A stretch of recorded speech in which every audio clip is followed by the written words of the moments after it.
10 মিনিটে জলের ভাপে যদি এত সুন্দর মিষ্টি দই বাড়িতে বানানো যায় তাহলে কিন্তু সময়টা অনেক বেঁচে যাবে আর দোকান থেকে কিনে খাওয়ার প্রয়োজনও পড়বে না। একেবারে পারফেক্টভাবে খুব কম সময়ে কম উপকরণে মিষ্টি দইটা বাড়িতেই বানিয়ে নিতে পারবেন। প্রথমে নিতে হবে কড়াই একটা। কড়াইটাকে গ্যাসের ওভেনের উপরে বসিয়ে দিতে হবে, 2 চামচ চিনি দিতে হবে, ক্যারামেল বানিয়ে নিতে হবে।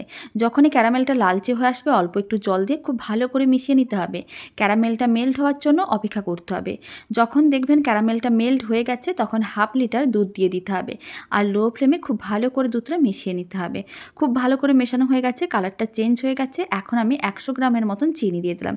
এখন চিনিটাও খুব ভালো করে দুধের সঙ্গে মিশিয়ে নিতে হবে আর মেল্ট হওয়ার জন্য অপেক্ষা করতে হবে।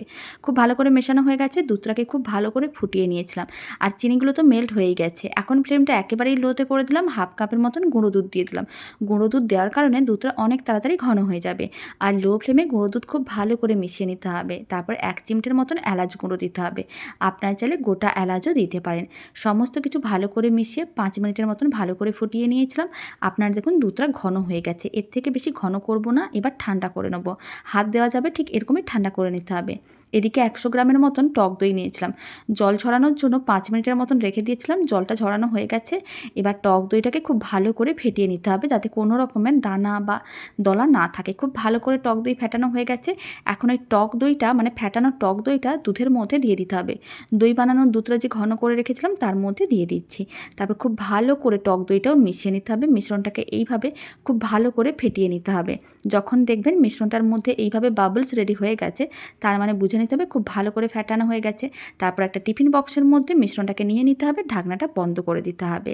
আর ওইদিকে একটা কড়াইতে কিছুটা পরিমাণ জল নিয়ে জলটা খুব ভালো করে গরম করে নিয়েছিলাম। কড়াইয়ের মাঝখানে একটা স্ট্যান্ড রেখে দিলাম আর দইয়ের পাত্রটিকে রেখে দিতে হবে। তারপরে ঢাকনা বন্ধ করে দিতে হবে, মানে কড়াইয়ের ঢাকনা বন্ধ করে দিতে হবে। যদি কোনো ছিদ্র থাকে তাহলে ছোট্ট কাগজের টুকরো দিয়ে বন্ধ করে দিতে হবে।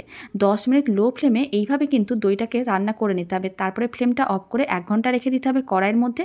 1 ঘন্টা পরে দইটাকে বের করে আবারও 1 ঘন্টা ফ্রিজে রেখে ঠান্ডা করে নিতে হবে।